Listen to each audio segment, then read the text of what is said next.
इस वीडियो में मैं आपको बताऊंगा आपकी 5 ऐसी गलतियां जो आप अपनी ड्राइंग्स में शेडिंग करते टाइम करते हो और जिनकी वजह से आपकी पोर्ट्रेट ड्राइंग्स इस तरह से रियलिस्टिक नहीं बल्कि बहुत ही अनरियलिस्टिक सी लगती हैं। तो शुरू करते हैं पहली गलती से।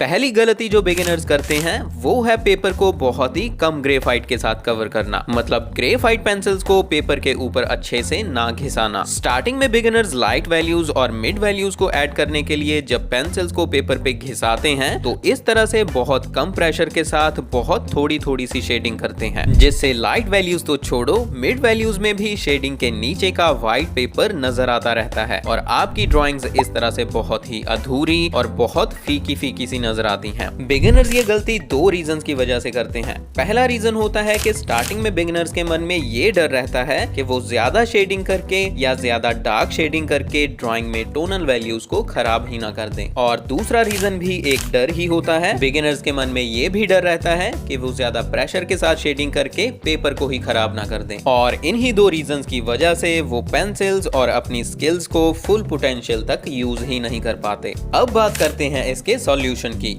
तो इस गलती को फिक्स करने के लिए आपको बस पेंसिल्स को अच्छे से पेपर के ऊपर घिसा के पेपर को ग्रेफाइट या चारकोल की लेयर से अच्छे से कवर करना है। बट हाँ, इसका मतलब ये नहीं है कि आपको पेंसिल्स के ऊपर पूरा प्रेशर लगा के उनको पेपर के ऊपर जोर जोर से घिसाने लग जाना है। अगर आप ऐसा करोगे तो आपका ड्राइंग पेपर पक्का खराब हो जाएगा और आप उस पे और लेयर्स नहीं बना पाओगे। सही तरीका ये है कि आपको पेंसिल को नॉर्मल प्रेशर के साथ पेपर के ऊपर घिसाना है और बहुत पेशेंस के साथ हर जगह एक बराबर डार्कनेस वाली स्मूथ लेयर बनानी है। और जैसा कि मैंने आपको पहले बताया कि अगर आपको डर लगता है कि आप शेडिंग को हद से ज्यादा डार्क ना कर दो तो इसके लिए आप पहले ही छोटी ग्रेड वाली पेंसिल यूज कर सकते हो जो कम डार्क हो।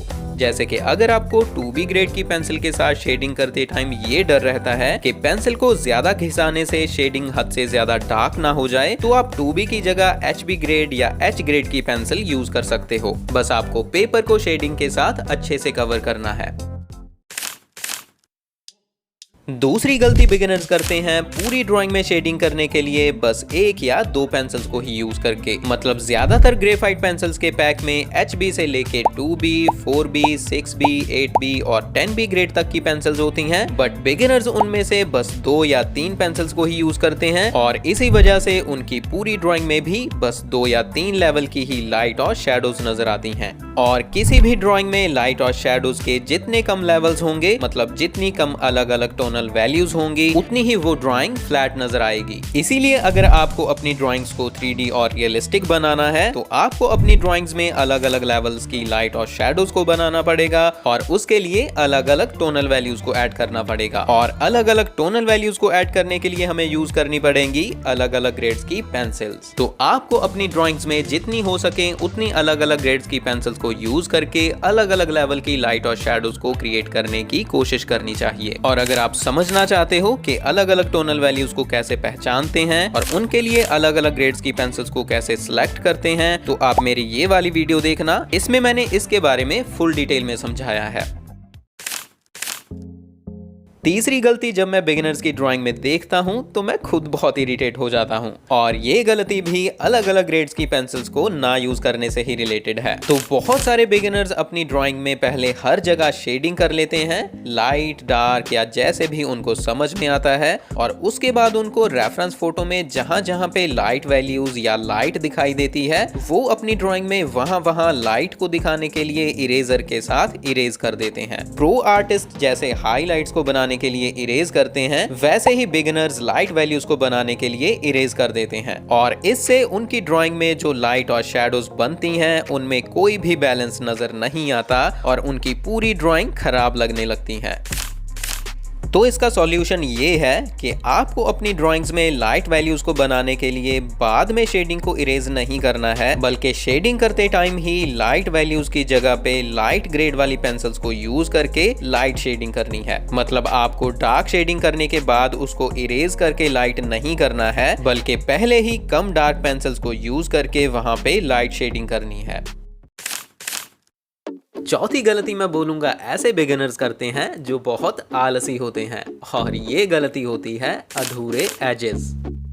बहुत सारे बिगिनर्स अपनी ड्राइंग में इस तरह से शेडिंग करते हैं और शेडिंग करने के बाद उसको ब्लेंड भी करते हैं, बट उनकी ड्राइंग में जो एजेस होते हैं अगर आपको अभी एजेस के बारे में नहीं पता है तो इनके बारे में डिटेल में समझने के लिए आप मेरी इस वाली वीडियो को देखना। इसमें मैंने एजेस के बारे में डिटेल में समझाया है। फिलहाल इनको इस तरह से समझो कि ड्राइंग में किसी भी पार्ट की जो बाउंड्रीज हैं उनको मैं एजेस बोल रहा हूं। तो इस तरह के बिगिनर्स की ड्राइंग में एजेस इस तरह से बहुत अधूरे होते हैं। ये बिल्कुल भी पता नहीं चल पा रहा होता कि कौन से पार्ट की बाउंड्री कहाँ पे खत्म हो रही है, बस ऐसे ही सब खुला सा ही छोड़ रखा होता है। इसको मैं आपको एक थोड़ी आसान एग्जाम्पल के साथ समझाता हूँ। तो सपोज करो ये लाइन आपकी ड्राइंग में किसी पार्ट की आउटलाइन है और मेरे पास टैल्कम पाउडर है जो मैं ग्रेफाइट या हमारी शेडिंग की जगह यूज करूंगा। और अब मैं आपको दिखाता हूँ कि बिगिनर्स शेडिंग करके एजेस को कैसे खराब ड्रॉ करते हैं। बट हाँ, आपको याद रखना है कि एजेस दो तरह के होते हैं, सॉफ्ट एजेस और हार्ड एजेस, और मैं यहाँ आपको हार्ड एजेस के बारे में बता रहा हूँ। तो बिगिनर्स शेडिंग करके ग्रेफाइट को इस तरह से इधर उधर फैला देते हैं जिससे उस पार्ट की बाउंड्री या एजेस का कोई अता पता नहीं रहता। जबकि सही तरीका ये होता है कि आपको इस तरह से अपनी शेडिंग को उस पार्ट की बाउंड्री के साथ साथ अच्छे से एडजस्ट करना होता है ताकि उस पार्ट की पूरी शेप अच्छे से दिखाई दे और हमारी ड्राइंग की क्वालिटी इंप्रूव हो पाए। इसको आप इस तरह से समझो, आप इस ड्राइंग में देखो तो यहाँ फेस की बाउंड्री कितनी अच्छे से बनाई है, मतलब एजेस साफ साफ नजर आ रहे हैं कि चीक का ये पार्ट यहाँ पे खत्म हो रहा है। बट इस ड्राइंग में चीक्स के एजेस का कुछ भी अता पता नहीं है, सब धुंधला धुंधला सा ही है, जैसे आर्टिस्ट ने आलस में इसको अच्छे से फिनिश करने के लिए मेहनत ही नहीं की।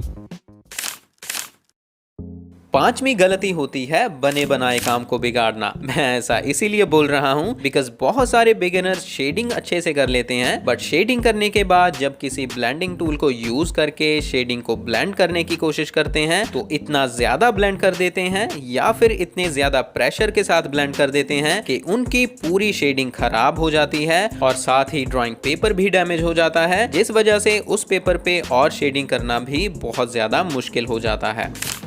और इसका रीजन होता है कि बिगिनर सोचते हैं कि बस ब्लेंडिंग करके ही वो अपनी शेडिंग को स्मूथ बना सकते हैं, जबकि ऐसा नहीं है। स्मूथ शेडिंग के लिए पहले जरूरी है पेंसिल के ऊपर प्रेशर को कंट्रोल करना ताकि आप पूरे पार्ट में हर जगह बराबर डार्कनेस वाली शेडिंग कर पाओ। उसके बाद उसको अच्छे से ब्लेंड करके हम शेडिंग को स्मूथ दिखा सकते हैं। तो इस गलती को फिक्स करने के लिए आपको ब्लेंडिंग के लिए सही टेक्निक को समझना होगा और अलग अलग ब्लेंडिंग टूल्स के बारे में समझना होगा कि उनको कहां और कैसे यूज करना है। इसके लिए मैंने एक डिटेल्ड वीडियो ऑलरेडी अपलोड की हुई है, आप लेफ्ट साइड वाली वीडियो पे टैप करके इसको देख सकते हो। और ऐसे ही और इंपॉर्टेंट टिप्स और ट्यूटोरियल्स वाली वीडियो को राइट साइड वाली प्लेलिस्ट पे टैप करके देख सकते हो। बट उससे पहले इस वीडियो को लाइक और शेयर जरूर करना। अब हम मिलते हैं आगे किसी और वीडियो में, तब तक के लिए कीप ट्राइंग, कीप लर्निंग।